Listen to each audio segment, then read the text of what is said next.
This is Toronto Raptors fans fired up as today's media day for the Toronto Raptors and Masai Ujiri as well as Darko Rajakovic revealed the true expectations for this Raptors team going into next season. Masai even dove into the widely reported shaky relationship that he's had with the new most influential owner for the Toronto Raptors in Edward Rogers and how it will affect his future with the organization because, again, a lot has been talked about on this subject. A lot has been talked about the expectations of the Toronto Raptors, and we finally got some answers today right from the top dogs out there at the Raptors organization. So lots of stuff to dive into in this video. But again, make sure you guys hit that subscribe button because we're going to be covering everything that happens regarding this Toronto Raptors team as basketball is just around the corner. Today's media day, and we have a lot of fun stuff to talk about. But let's dive in the first topic of discussion. The first thing we're taking a look at is Masai Ujiri reveals the Raptors' expectations for this season. Now, Masai Ujiri obviously has been outspoken about wanting to bring a championship back to the Toronto Raptors. And again, this team, currently as constructed, doesn't seem like one of those teams that can really be one of the upper echelon playoff contenders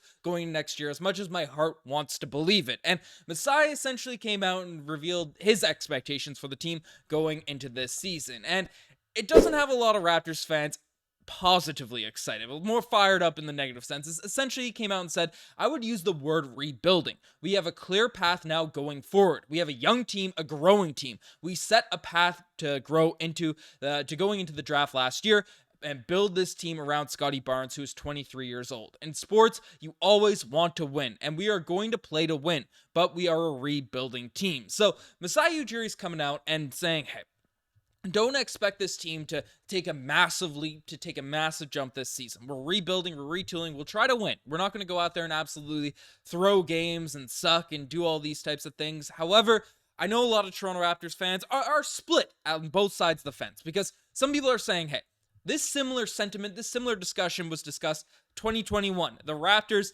they were a team that really was bad out there in the Tampa season. And then the season after, we drafted Scottie Barnes and looked like we were turning a corner. The rebuild was really expedited. I mean, we had guys like Trent Jr, Precious Achiuwa, looking like really nice steals, quick developments for this team. And we ended up making the playoffs and making, if it wasn't for injuries, we probably could have made some noise, more noise than we did, in that playoff series against the Sixers. If we didn't have the Scottie Barnes, the Gary Trent flu, all those types of things, maybe we beat the Sixers in that first round. And we're looking at a different trajectory of Raptors history.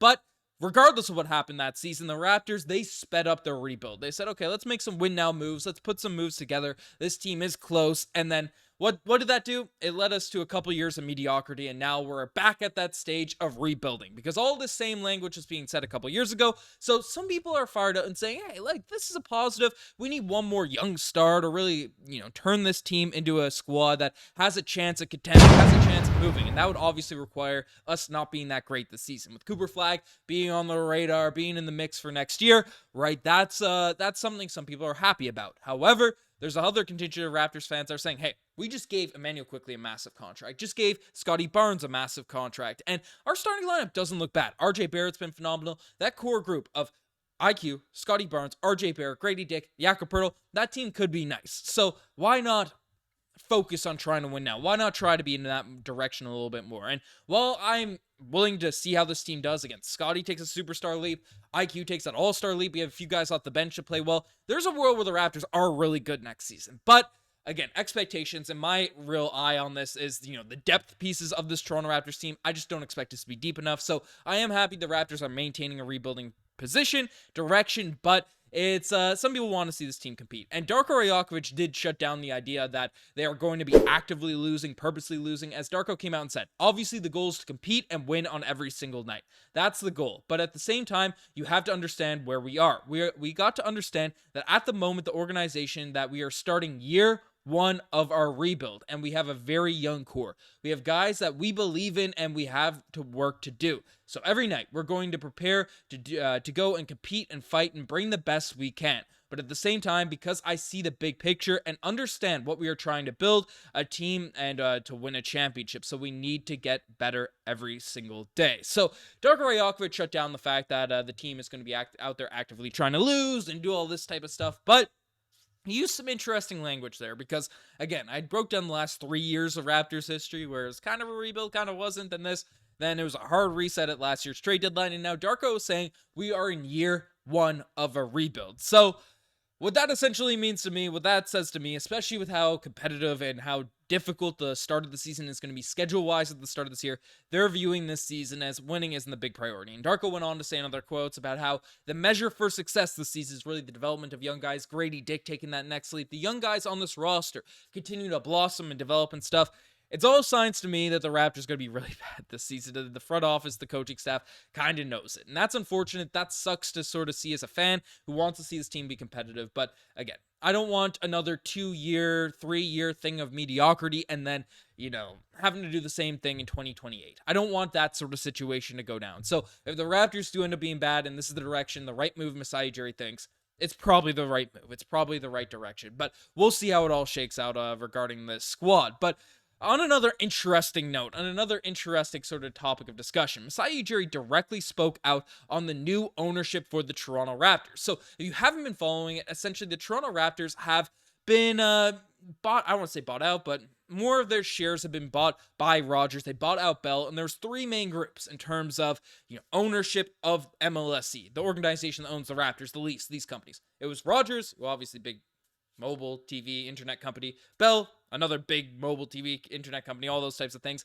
They own 35% of each, and then Larry Tannerbaum's sort of group, and they all shared ownership. But then Rogers just bought out Bell, so now they own 70%, and the big figurehead, the big guy, the big dog out there at Rogers is Edward Rogers, and there has been a wide reported history about tension between Edward Rogers and Masai Ujiri. And this comes in to his contract negotiations a couple years ago, as well as the city of Toronto, Masai Ujiri, Larry Tannerbaum, that sort of sports group, investment group, wanting to bring a WNBA team into Toronto, and Edward Rogers wasn't very interested. So essentially, with all that, there's been some reported tensions between Masai and now Edward Rogers, the big dog. Masai is obviously the president of basketball operations, and there's been questions about Masai Ujiri's future with the organization or what's going to happen. And Masai essentially shut a lot of that stuff down today. Essentially, he says, these guys have treated me with respect here, and they've treated me well, and and we'll keep going like that. I'm going to be judged on what happens on the basketball court, and that's why I'm here.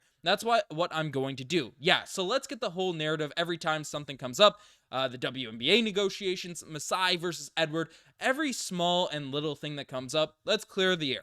There's zero animosity, zero stuff going on between Edward Rogers and Masai Ujiri. So that's what Masai Ujiri said as a quote there today. And essentially, he came out and also addressed how, basically in a quote, that things business as usual. I accidentally put the same quote twice there from Masai Ujiri, but he's essentially burying the hatchet, saying, he went on basically in another quote, discussing how negotiations are bad and gave some insights behind the scenes look about the negotiation side, because frankly, he discussed how just anyone's been in business and media anything, right? And you talk to people, you interact with people. Masai Ujiri brought up the analogy of his 3-year-old son. Every day, there's ugly negotiations with the people you're talking to, with the people you're discussing, and it's just a normal thing. It's something that happens in business. And his relationship has been the same with Edward Rogers for the past 10 years. Negotiations happen, then you move on, you get your job done, and you just keep moving forward and build things better. So essentially, that's a positive, and Masai Ujiri doesn't, because again, if there was actual animosity, he probably wouldn't have addressed it, but he came out there, cleared the air,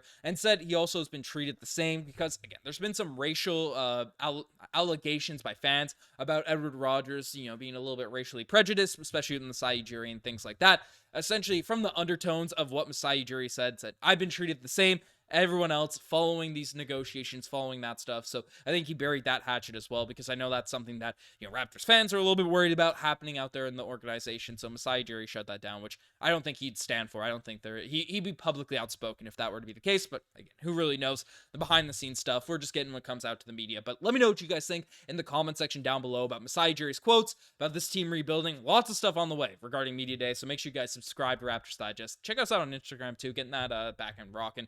But folks, you guys are the best. I'm signing out. Cheers.